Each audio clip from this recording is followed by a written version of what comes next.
up, man? It's your big brother K-Rino, and hey, man, it's that time. We coming up to that time where uh, two people are placed in front of us that try to convince us that they are the saviors of the world and of them and their families here in the United States of America.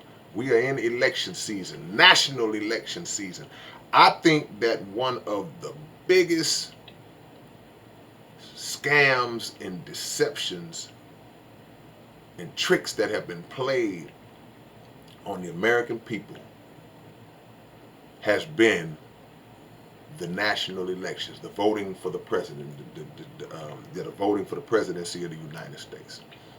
Um, we in particular as black people, we have fallen for the trick literally now for decades. We fought for the right to vote and other things that we fought for. I'll get into all that towards the end. Only for some of us to realize that, look, number one, you had to fight for that right in the first place because they didn't even want you, they didn't even view you as a citizen to be worthy of participating in their elections. But number two, okay, once you got all that, you've lived for decades and decades and nothing has changed on a whole for you. Nothing has changed on a grand scale for you.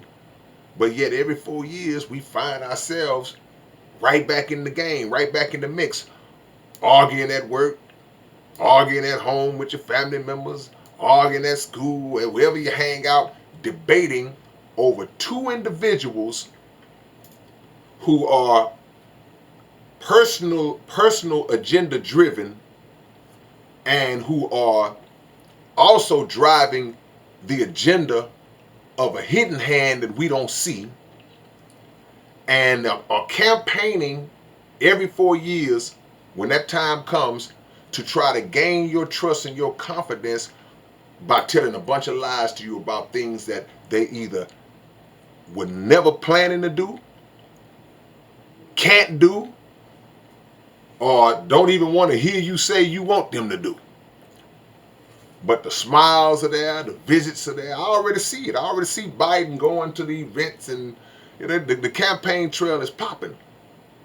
But what makes this particular election of interest to me is because we're now looking at basically the same two dudes from the last 4 years.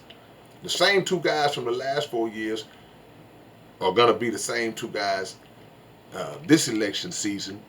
And the same way that we found ourselves arguing, fussing, and debating Democrat, Republican, Republican, Democrat, who's better, who's this, we're this, y'all are that, y'all are that. Just foolishness, man, of the highest order. Because neither one of them are worthy. Neither one of them are qualified. Neither one of them have the expertise or the know-how to correct America's condition. But what they do have, they do have a stranglehold on the fulfillment of prophecy. Because one day, history is going to record some individual as being America's last president. One day, one of these cats is going to be America's last president. And when I say that, I don't mean because one day America's just going to decide that we're not doing the president thing no more. We're switching it up now. We don't have presidents. We're canceling that. We're doing prime ministers now. We're doing kings now. No, ain't gonna be nothing like that. One day, one of these guys will be America's last president because they're going to fulfill prophecy. And prophecy says that America is going to be destroyed. And we already see the symptoms. We already see the symptoms of the final destruction of America. You see it all around. We don't have time to go into it, but if you got one eye at work, you should be able to recognize it. So somebody's going to have the distinction of sitting in that seat and being the catalyst that makes moves as president of the United States that are going to bring this country all the way down. Now, who would it be? I got a suspicion of who I know who it'll be, but we'll see. But the whole premise of this video is to make y'all just know that it never ceases to amaze me that we continue to dive headfirst into this process. That's never been we're gonna do it again in a few months. Watch. Go back and reference this video. We're gonna be right back at the forefront, right on the front lines, taking arrows for either Joe Biden or Donald Trump. One out of the two. We're going to be taking arrows for them. Some people, now keep in mind, you have to ask yourself the question, however far you want to go back, as a whole, has anyone who's ever sat in that seat as president of the United States, have their policies ever just made such a big transformation in your life or in our world, in our life as a community? Have you ever seen it? Or do the conditions seem to get worse? Or if they don't get worse, do they seem to not improve at all? They stay where they are. And I know some of y'all would like to try to nitpick and cherry pick certain little things that these guys have done over the years or have done over the years. When they say, well, no, he's the one who passed the law, that he's the one that made. You try to cherry pick these little easy things that did not require any friction, any pushback that would especially from the shadow government who really runs this country. Because the president is just out in front. He ain't really running down to the bone. The real bloodstream and the heartbeat of this thing are run by those that you don't see. So there will be people who flip-flop, because it's going to be the same two guys. So there'll be some who say, okay, well, I rocked with him last time. I ain't doing that. I'm switching over. And vice versa. But it don't even matter. You might as well close your eyes and reach into a hat. Say, okay, up, Trump, up, Biden. Just close your eyes and reach into a hat. Because the tactics are different, the ways are different, the moves are different, the mannerisms are different, the language is different, but whichever one of them it is, the result is going to be the same.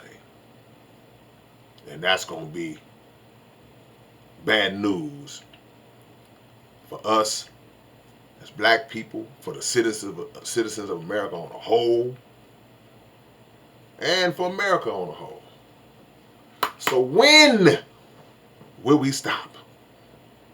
My prediction is we won't ever stop. We're going to fall forward till the wheels fall off. And I know what some of y'all thinking. See, some of y'all like to come with that nonsense. Well, man, our people died. They died for you to be able to vote. No, our people died because we were living in a racist country that didn't want us to breathe, much less participate in the election process. They died just for wanting to walk down the street in peace. They died just for wanting to set up Black Wall Street.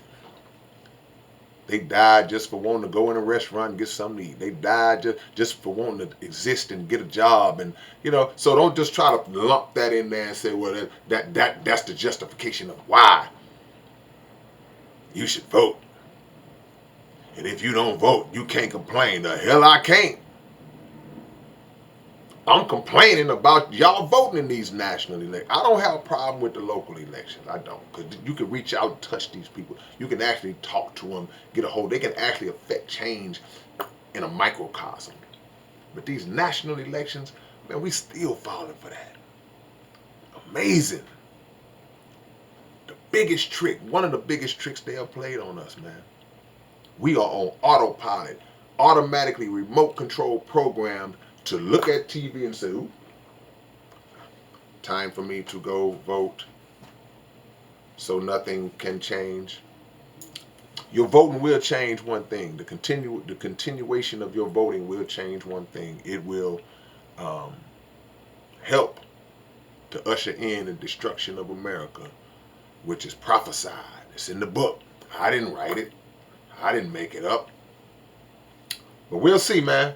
It's your big brother K-Rino. I'll catch y'all with another later on. Peace.